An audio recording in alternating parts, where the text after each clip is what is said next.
మళ్ళీ ఆ స్లాబ్స్ వచ్చేసినాయి.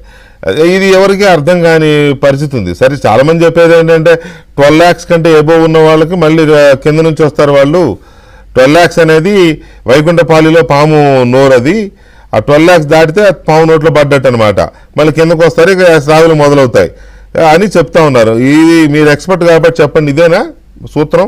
లేదండి, అట్లయితే కాదండి. ఎందుకంటే ఇప్పుడు ఫస్ట్ థింగ్ ఇందులో అర్థం చేసుకోవాల్సింది ఏంటంటే ఓల్డ్ రెజీమ్ ఉంది, న్యూ రెజీమ్ ఉంది టాక్సేషన్ లో. లాస్ట్ టైం ఇంట్రడ్యూస్ చేశారు కాబట్టి ఆ ఓల్డ్ రెజీమ్ లోను న్యూ రెజీమ్ లోను కంపారిజన్ చేసుకునేటప్పుడు అనమాట మనం చూడాల్సింది ఏంటంటే ఓల్డ్ రెజీమ్ లో మనకి ఇన్కమ్ ఎక్కువ ఉన్నా సరే మనం డిడక్షన్స్ క్లెయిమ్ ఎప్పుడు చేయగలుగుతాం అంటే 8 లక్షల అండ్ అబౌవ్ ఉంటేనేనమాట. వేరే ఇప్పుడు 12 లక్షలు అవుతుంది అది. కాబట్టి అనమాట tax rebate limit new resume లో 7 నుంచి 12 చేసేపాటికి బేసిక్ ఎగ్జంప్షన్ లిమిట్ కూడా 3 నుంచి 4కి చేశారు. కాబట్టి అనమాట ఈ స్లాబ్స్ ఏదైతే కనుక మనం చూస్తున్నామో స్లాబ్స్ ఉన్నది ఎందుకంటే మీకు సపోజ్ క్యాపిటల్ గెయిన్స్ ఇవన్నీ కూడా షేర్స్ అని కానీ వేరే ఇల్లు అమ్మితే కానీ వచ్చినాయి కానీ ఇట్లా క్యాపిటల్ గెయిన్స్ కాంపోనెంట్ ఏదైతే ఉందో దాని నుంచి క్యాపిటల్ గెయిన్స్ కట్టిన తర్వాత ఇక్కడ ఇంపాక్ట్ ఏమొస్తుంది, ఇందులో మీ టోటల్ కంప్యూటేషన్ లో ఎంత వస్తుంది అనేది చూడటానికి. But effectively any good chartered accountant will see ఇవాళ 12 లక్షల దాకా అయితే మాత్రం మీకు ట్యాక్స్ అయితే లేకుండా చూస్తారు. అదే 12,75,000 వరకు మీరు ఎంప్లాయీ అయితే కూడా ట్యాక్స్ కట్టాల్సిన అవసరం కూడా ఉండదు. అంతేగాని మరి మెన్షన్ ఎందుకంటే ఓల్డ్ రెజీమ్ న్యూ రెజీమ్ ఉన్నాయి కాబట్టి మీకు ఆ స్లాబ్స్ ఇట్లా మెన్షన్ చేసి ఇంకా 8 స్లాబ్స్ ఇంక్లూడింగ్ 0 దగ్గర నుంచి మొదలు పెట్టారు కాబట్టి కన్ఫ్యూజన్ అన్నట్టు అనుకోవచ్చు. కానీ దిస్ ఎవ్రీ ఆడిటర్ నోస్. మామూలుగా ఇప్పుడు ఆన్లైన్ ఫైలింగ్ కాబట్టి మనం కొట్టగానే కూడా వచ్చేస్తుంది, మనం ఎంట్రీస్ చేయగానే కూడా అనమాట వచ్చేస్తాయి. ఇప్పుడు మెయిన్ ఇంకోటి చాలా అడ్వాంటేజెస్ ఇచ్చారండి తెలియకుండా ఈసారి మాత్రం ట్యాక్స్ లో. ఎందుకంటే రెండిళ్ళు ఉన్న వాళ్ళకి అనమాట మీరు సెల్ఫ్ ఆక్యుపైడ్ ఉండి అదే కనుక టీడీఎస్ టీసీఎస్ లో కూడా అనమాట లిమిట్స్ పెంచి, ఎందుకంటే వాళ్ళు చూస్తున్నాం హైదరాబాద్ కానీ ఇక్కడంతా కూడా సింగిల్ బెడ్రూమ్ కూడా మీకు 25,000 30,000 అద్దె. కాబట్టి మీకు టీడీఎస్ అనమాట అక్కడ కట్ కాకుండా అనమాట మీకు రెమిటెన్స్ రావటం కానీ ఇవన్నీ ఉన్నాయి. కాబట్టి I don't think this is a big noise అండి. ఒకటి చెప్పనగాక చెప్పారు కదా ఆవిడే ఎగ్జామ్షన్ పెంచేటప్పుడు కూడా 1,00,000 కోట్లు నష్టపోతున్నాం మేము రెవెన్యూ ఫార్గోన్ అని చెప్పేసి అని ఉన్నారు. కాబట్టి నేను అనుకోవటం ఊరికి అనుమానాలు వ్యక్తం చేయటమే కానీ ఎనీ ఆడిటర్ ని ఎక్స్ప్రెస్ చేయమని అనుమానం ఏ ఆడిటర్ అనుమానం ఎక్స్ప్రెస్ చేయడు.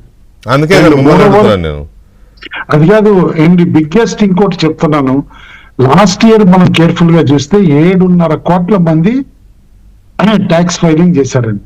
7.5 కోట్లలో దాదాపు 6.5 కోట్ల మంది 12 లక్షలు బిలో వాళ్ళని.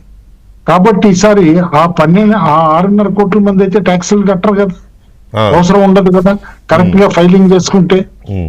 కాబట్టి ఎక్కడన్నా ఈ క్యాపిటల్ గెయిన్స్ లో వాటిల్లో ఎక్కడన్నా కట్టాల్సి వచ్చి కడితే తప్పితే కట్టరు కదా. అదే అందుకనే రెవెన్యూ ఫోర్గోన్ అంత ఎక్కువ అవుతుంది, 1,00,000 కోట్లు అవుతుంది రెవెన్యూ ఫోర్గోన్ అనమాట. కాబట్టి పెద్ద కన్ఫ్యూజన్ అయితే ఇందులో లేదని అనుకుంటున్నా. ఒక మాట చెప్పండి, చాలా మందికి ఉన్న ఇదేంటంటే ఎక్కడ వీళ్ళకి ఇది వస్తుందంటే 12 లక్షల వరకు ఉండదంటూ మళ్ళీ ఈ స్లాబ్స్ వచ్చినాయి కదా, 12 లక్షల సపోజ్ ఇంకో 13 లక్షల రెవెన్యూ ఉందా ఇన్కమ్ ఉందనుకోండి, వాళ్ళు ఈ లేనట్టే కదా మళ్ళీ ఇంత ముందులాగా ఉన్నట్టే వాళ్ళ పరిస్థితి. అదే అంటే ఇప్పుడు ఆల్రెడీ లాస్ట్ 2 years లో ఫైలింగ్ ఓల్డ్ రెజీమ్ చేశారా న్యూ రెజీమ్ చేశారా అనేది చూడాలండి. కాబట్టి అందులో ట్యాక్స్ క్యాలిక్యులేటర్ కొత్తదే చూసాం అనుకోండి, లేటెస్ట్ ట్యాక్స్ ఇది మీరు ఏది ఇన్కమ్ ఎంత ఏంటి అనేది వాళ్ళ మనం ఎనీ గుడ్ ఫైనాన్షియల్ వెబ్సైట్ కి వెళ్ళి moneycontrol.com ఇటుకి వెళ్తే డైరెక్ట్ గా మీకు ట్యాక్స్ కంప్యూటేషన్ మీ క్యాలిక్యులేటర్ వచ్చేస్తుంది. ఆ క్యాలిక్యులేటర్ లో మీ ఏజ్ ని బట్టి మీరు ఇమీడియట్ గా మెట్రోలో ఉన్నారా నాన్ మెట్రోలో ఉన్నారా, మీ అసెస్మెంట్ ఇయర్ 26-27 కి ఎంత పెట్టాలి అని అనుకుంటే కనుక మీరు కొట్టుకుంటూ వెళ్ళిపోయారు అనుకోండి, మీకు ఇమ్మీడియట్ గా వచ్చేస్తుంది కూడా. న్యూ ట్యాక్స్ రెజీమ్ లో మీరు ఇందాక అన్నట్టు 12 లక్షలకి వెళ్ళామనుకోండి, అప్పుడు మీకు 10% పడుతుంది. ఓకే సరే, ఓవరాల్ గా బడ్జెట్ మీద ఎట్ ఏ గ్లాన్స్ చెప్పమంటే ఏం చెప్తారు మీరు?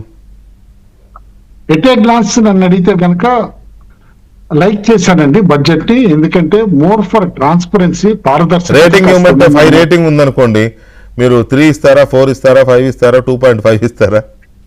నేను 4.25 ఓ ఇస్తానండి. మై ఎందుకంటే గాడ్, already- మై గాడ్, ఎంత ఆ, ఎన్డీఏలో out of- ఎంత ఎన్డీఏలో ఉంటే మాత్రం 4.25 ఇస్తారా? కాదు ఎన్డీఏలో ఉంటే అని కాదు వెంకటకృష్ణ గారు, ఆ. 10కి నేను 8.5 మార్నింగే నేను రేటింగ్ ఇచ్చాను, డిసైడ్ అయ్యాను. తర్వాత మోర్ డాక్యుమెంట్ అన్నమాట, డీటెయిల్ గా చదివిన తర్వాత ఇంకో హాఫ్ పాయింట్ తక్కువ ఇచ్చాను అని కూడా అనిపించింది నాకు. ఎందుకంటే సింపుల్ గా నేను ఒకటే చెప్తాను, మన నేషన్ ఏంటండి, యంగ్ నేషన్, డెమోగ్రాఫిక్ డివిడెండ్ ఉన్న నేషన్. No doubt. కాబట్టి డెమోగ్రాఫిక్ డివిడెండ్ నుండి యువతకి ఉద్యోగ కల్పన ఇవన్నీ అవ్వాలంటే డెవలప్మెంట్ ఓరియంటెడ్ ఉండాలి. సైమల్టేనియస్ గా డెవలప్మెంట్ ఓరియంటేషన్ తో పాటు ఇంతకాలం మనం ఇగ్నోర్ చేసాం. లాస్ట్ 3 years పోస్ట్ కోవిడ్ తర్వాత ఒక విధంగా ఎకానమీని సేవ్ చేసింది అందరూ అనుకున్నట్టు ఏ ఇండస్ట్రీ, మ్యానుఫ్యాక్చరింగ్ కాదండి, సర్వీసెస్ కూడా కాదు.